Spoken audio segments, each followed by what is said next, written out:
Eh bien bonjour à tous, bienvenue dans cette petite vidéo. Aujourd'hui je vais vous expliquer comment fabriquer ça. Les détails seront moins fins que si je vous le faisais faire en résine, mais ça prendra beaucoup moins de temps. Et pour les cosplayers, au moins vous avez la garantie que ça sera accepté en convention et que ça ne viendra pas s'abîmer pendant le transport.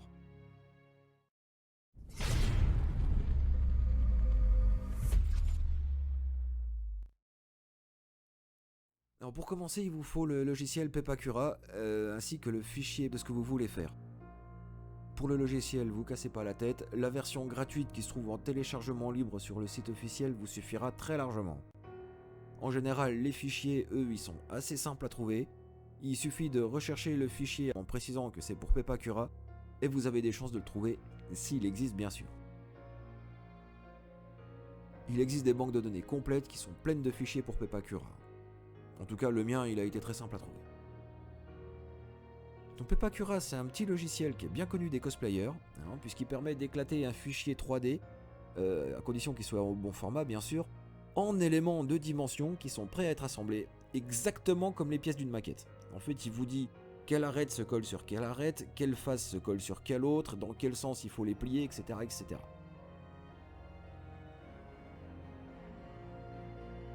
Donc vous allez commencer par imprimer toutes vos pièces, au bon format bien sûr, mais normalement vous ne devriez pas avoir trop de problèmes, et vous allez en faire des patrons, comme pour de la couture, et vous allez les reporter sur de la mousse.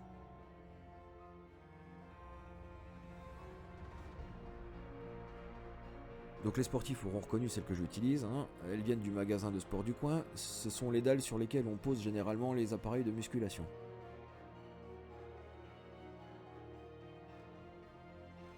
Donc j'ai choisi ces dalles en mousse parce qu'elles sont texturées, elles sont un petit peu rugueuses, en général j'aime pas, mais là ça va me servir pour l'étape de peinture. Alors vous allez commencer par marquer vos pièces, puis les découper avant de les coller conformément à ce que dit le logiciel. Bon, la plupart des cosplayers collent leurs pièces en mousse avec un pistolet à colle chaude. Moi, à titre personnel, je préfère utiliser la colle néoprène.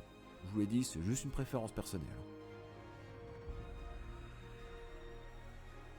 Donc par contre, pour la tête d'Anubis, au vu de la forme et surtout de sa taille, j'utilise une mousse beaucoup plus fine et donc beaucoup plus souple, mais toujours en tapis de sol via toujours le même magasin de sport du coin.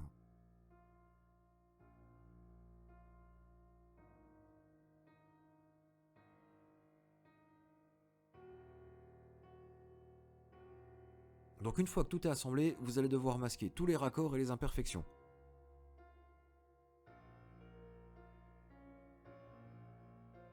Alors servez-vous de mastic souple, en cartouche comme je fais, comme les cartouches de silicone, genre enduit de rebouchage de maçonnerie ou ce genre de mastic qui va très bien. Assurez-vous juste que c'est un type de mastic qui accepte la peinture, donc c'est-à-dire sans silicone, parce que sinon vous pourrez jamais le peindre derrière.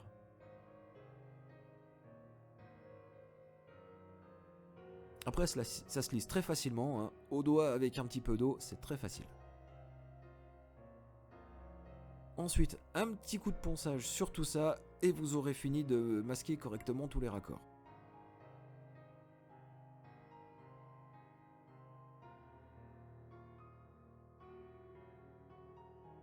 Donc accessoirement, à ce moment-là, j'ai un petit peu atténué la rugosité de la mousse aussi en la chauffant avec un décapeur thermique. Ensuite, j'ai passé plusieurs couches de dip étanche. Dip étanche, c'est une peinture, comme son nom l'indique, qui sert surtout dans les pièces humides comme les salles de bain. Elle représente un énorme avantage, c'est celui de rester très souple une fois sèche. Donc l'objectif, c'était d'atténuer les reliefs pour obtenir exactement le grain que je voulais. Et en deuxième point, de servir de couche d'après pour que je puisse repeindre par-dessus derrière.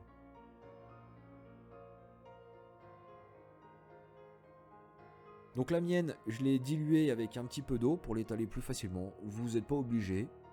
C'est plus facile à étaler, par contre, ça nécessite une ou deux épaisseurs de plus.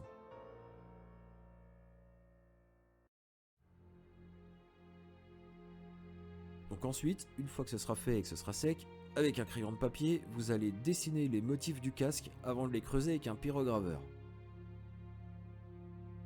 Donc notez qu'il est tout à fait possible de les creuser d'abord et d'étaler le dip étanche après.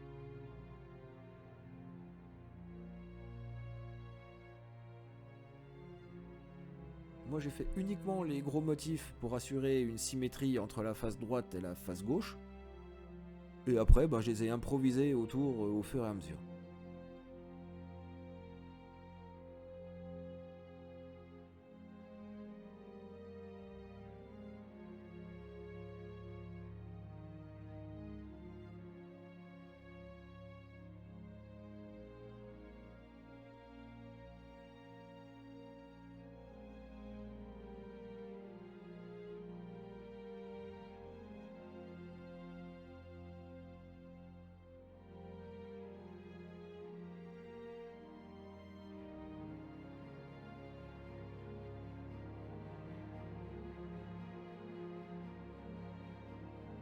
Donc vient ensuite l'étape amusante qui est celle de la peinture. Donc vous allez d'abord peindre l'intégralité du casque en noir, à la peinture acrylique classique, toute bête, celle que vous trouvez au magasin d'art créatif.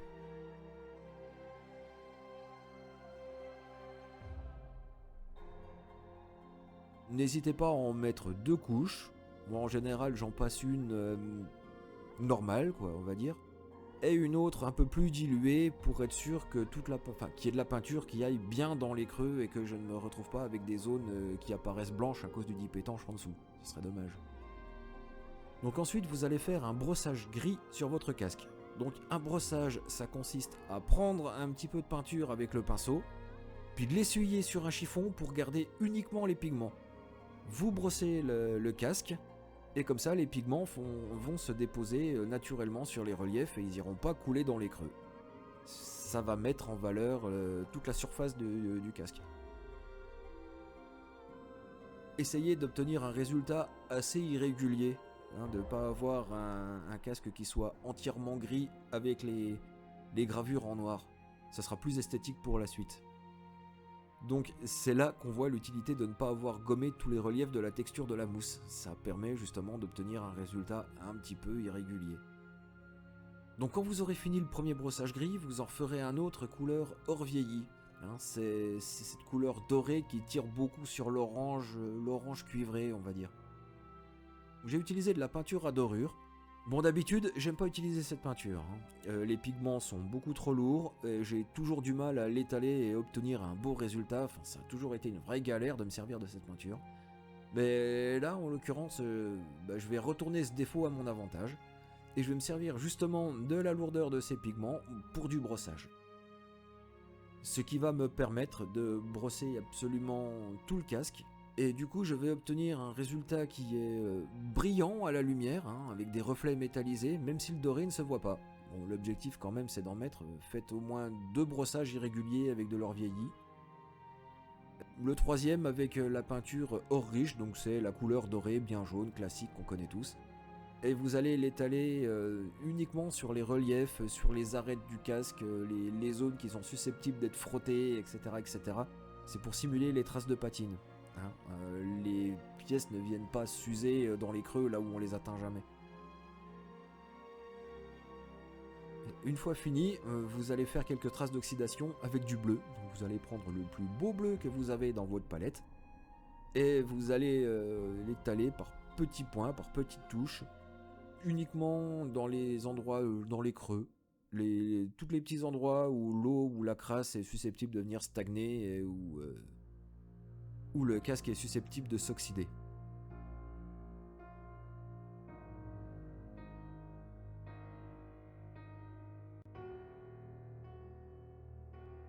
Et une fois terminé, vous serez en possession de ce magnifique casque qui sera du plus bel effet chez vous et qui fera la jalousie de tous vos copains. Eh bien, j'espère que cette vidéo vous aura plu, et j'espère également vous retrouver bientôt au domaine d'Anubis.